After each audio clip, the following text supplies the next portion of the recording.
I'm Sally, and my husband Tommy and I used to work at the same place. Tommy, who is 2 years older than me, was my senior at work. We became close when we ended up on the same project team a few years later and started dating soon after. 2 years into our relationship, we got married. After our daughter was born, I decided to quit my job. I loved my work, but my mother-in-law told Tommy that it was strange for a daughter-in-law to be working. So Tommy asked me to focus on household chores instead. From then on, I became a stay-at-home mom. We had our occasional fights, but overall we lived a peaceful and happy life. Then, one day, when our daughter was in elementary school, Tommy came home from work in the middle of the day. This was unusual, so I asked him what happened.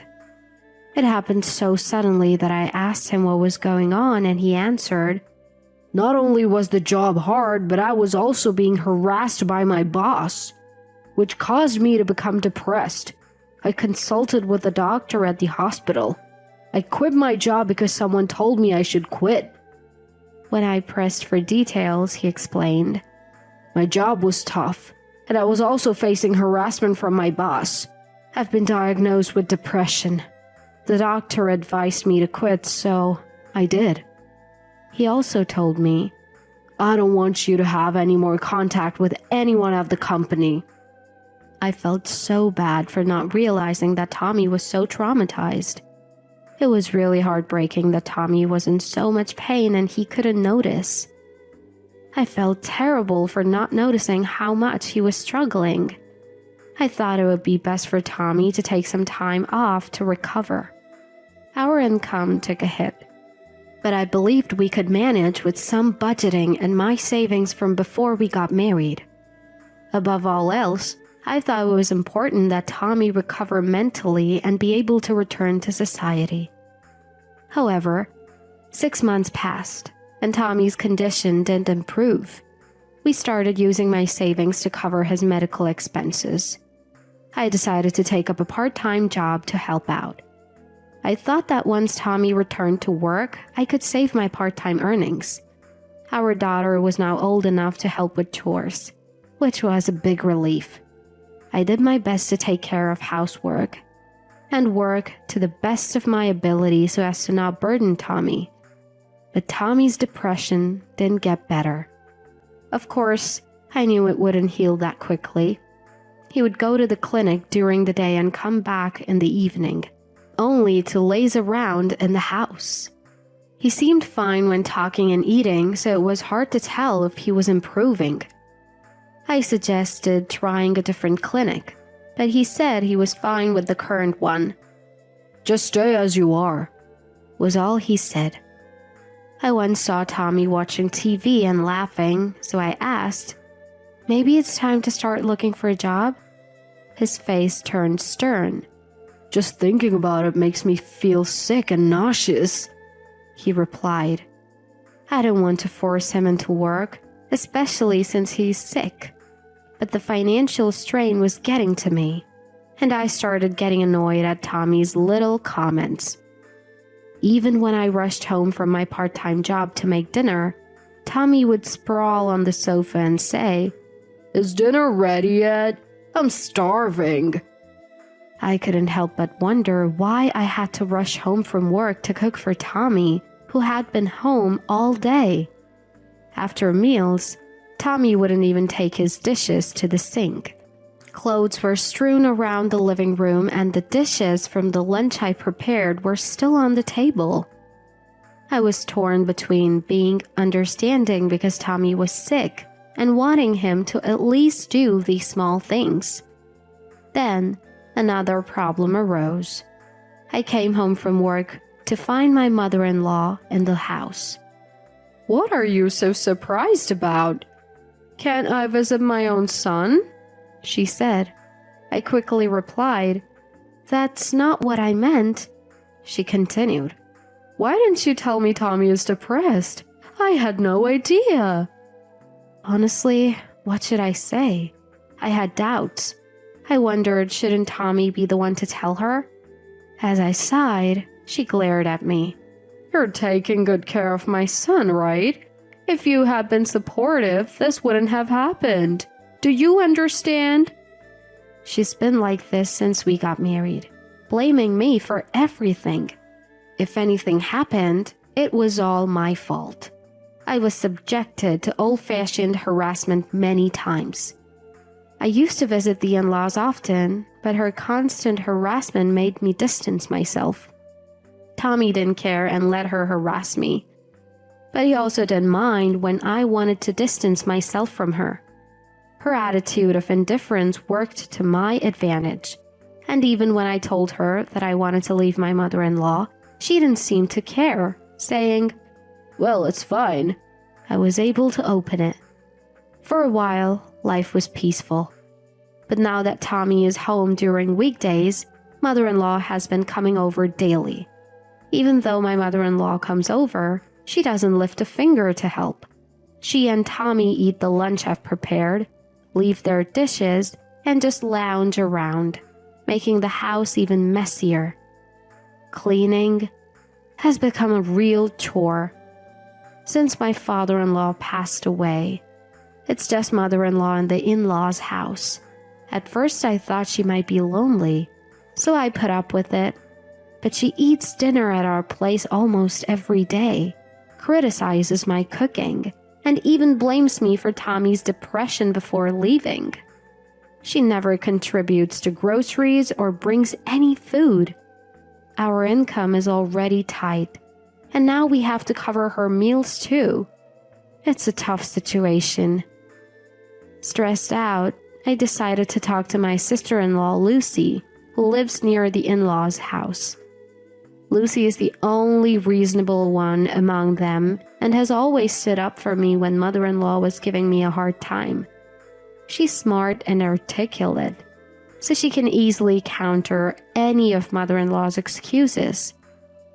Mother-in-law doesn't seem to like Lucy much. I told Lucy about the daily visits from mother-in-law, and the next day she came over after work and scolded mother-in-law for lazing around. Mother-in-law was shocked by Lucy's unexpected arrival and was at a loss for words. Then, the next day after work, she came to my house with me and scolded mother-in-law for being lazy at home. Mother-in-law was surprised by the sudden appearance of Lucy, who didn't know she was here and was quite anxious. I made various excuses, but as usual, she was yelled at, and my mother-in-law's face turned red and couldn't say anything. Lucy warned her, "Next time you come, Sally will let me know, okay?" After that, mother-in-law never visited again. One problem solved, at least. Meanwhile, Tommy was indifferent and unhelpful. Even after mother-in-law stopped coming, he became increasingly lazy. With my dwindling savings and income, it was hard to cover living expenses and rent for 3 people. I was really struggling. I don't want to force Tommy to work, understanding his illness, but something had to change. I have to somehow get Tommy to work. I suggested changing his psychiatrist, but he wasn't interested. "Anywhere I'll go, it'll be the same," he said. I prepared some candidate hospitals and gave them a pamphlet, but they said, "You can stay with your current hospital." I offered to go with him, but he still wasn't interested. I started to doubt if Tommy really wanted to get better. My doubts turned into mistrust. First, I called a mental health clinic where Tommy said he was getting treatment. I wanted to know about Tommy's current situation. I found out he had only visited once a year ago and never returned. The next day, I followed him and discovered he was buying lottery tickets instead of going to the clinic. I checked his wallet that night and found a bank statement showing transfers from mother-in-law. It turns out that Tommy's lottery ticket money is given to him by mother-in-law. My mistrust in Tommy grew. I contacted a former colleague to find out why Tommy had quit his job. I had to do it secretly because Tommy had told me not to contact them. What the colleague told me was completely different from Tommy's story. It all started with a big mistake Tommy made at work, which he tried to cover up. However, when Tommy's boss found out, Tommy got scolded and lost his temper. He ended up arguing with his boss and stormed out, resignation letter in hand. Days later, Tommy kept calling the company claiming, "This is workplace harassment. You've damaged my mental health. Pay me compensation." The company was quite bothered by this. Of course, the company rejected all of Tommy's demands. Even then, Tommy persisted. When the company's legal advisor reached out to him, Tommy said, "The company made me sick. I'll get a medical certificate," and hung up. After that, he suddenly stopped contacting them. I had a hunch about what happened. Most likely, Tommy went to a psychiatrist after saying he'd get a medical certificate, but couldn't get diagnosed with depression, so he couldn't get the certificate. That's probably why he stopped contacting the company. Eventually, he got tired of working.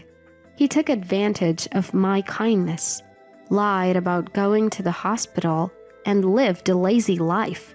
I was beyond angry. I was disgusted. I didn't want to be with Tommy anymore. I planned to get divorce papers the next day after work. But then, I got a call from Lucy. Turns out, Lucy's husband got transferred and they were moving to another state. I've been really grateful to Lucy, so I decided to postpone the divorce until things settled down. 2 months later, Lucy moved. I quietly told her I was considering divorce and she said, "I'm sorry about my foolish brother and mother. Our family ties may end, but let's remain friends." Around the time Lucy's move was complete, Tommy said, "Mom's coming to live with us next month." I asked, "What do you mean, coming to visit?"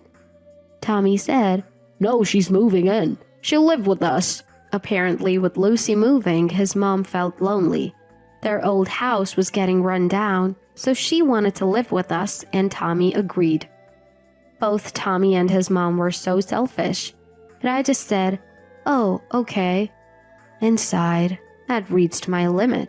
I was already planning to divorce him, so I decided to act quickly. Just divorcing him wouldn't be enough, considering what he had done.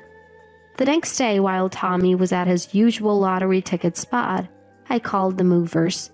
I signed a contract on the spot and smoothly prepared to leave in secret. I quickly found a new apartment. "If Mom's coming, we need to tidy up," I said as I hurriedly packed and sent my belongings to my new home. The situation with my mother-in-law moving in was so unexpected that it actually worked in my favor. Nobody suspected what I was planning. 2 days before mother-in-law was supposed to arrive, while Tommy was at the lottery ticket stand, I left the divorce papers at home and left with our daughter. Around the time Tommy would be back, he called me in a panic. When I answered, he blurted out, "What's going on? Why did you leave so suddenly?" I replied, "Didn't you see the divorce papers? That's what's going on." Tommy said, "Why all of a sudden?" Keeping my cool, I said, "Did you really think I didn't know? I know everything." Tommy sounded puzzled. "What?" So I continued, "I know why you quit your job. You weren't harassed. You're the one at fault. You've been going to the lottery stand every day instead of a psychiatrist. You didn't get diagnosed with depression, did you? I also know mother-in-law has been sending you money for lottery tickets." You could hear the panic in Tommy's voice. I told him, "You've been deceiving me, and you want me to live with a mother-in-law who's been making my life miserable? You're insane. I don't want to be with a man like you anymore, so we're getting a divorce." Tommy kept refusing. "No, please reconsider." When I said, "If you don't agree, I'll hire a lawyer and demand compensation in divorce court," he quickly agreed. Tommy had no job and no income. He probably realized he'd be in a tight spot if I demanded compensation. Later, I went back to get the divorce papers and submitted them before Tommy could change his mind. Mother-in-law hadn't moved in yet, so I was able to divorce without seeing her. After that, I got a lot of calls from mother-in-law, but when I texted Tommy, "I'll consult a lawyer," the calls stopped. As for Tommy, he and mother-in-law ended up living in an apartment together. They couldn't pay the rent and had to sell the house. Mother-in-law had sold her own house, so they had nowhere to go. They ended up in a cramped old apartment. Tommy, who hadn't worked for over a year and spent all his time on lottery tickets, had no income. Mother-in-law had squandered most of her late husband's inheritance on Tommy's lottery habit, so they were forced to live on her meager pension.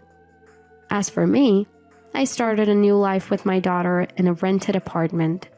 I considered moving back to my parents' house, but that would mean my daughter would have to change schools, so we moved within the same school district. At first, I was uneasy about running into Tommy or mother-in-law, but they moved away quickly, so life became worry-free. Our living expenses dropped, and I was earning more at my part-time job. I could even buy things my daughter wanted. Even at my part-time job, my hard work was appreciated, and my salary was better. So I can buy things that my daughter wants. Money isn't everything, but I feel more relaxed now. My daughter and I are living a very happy life. We've been invited to visit Lucy and her husband at their new location, so we're planning a trip.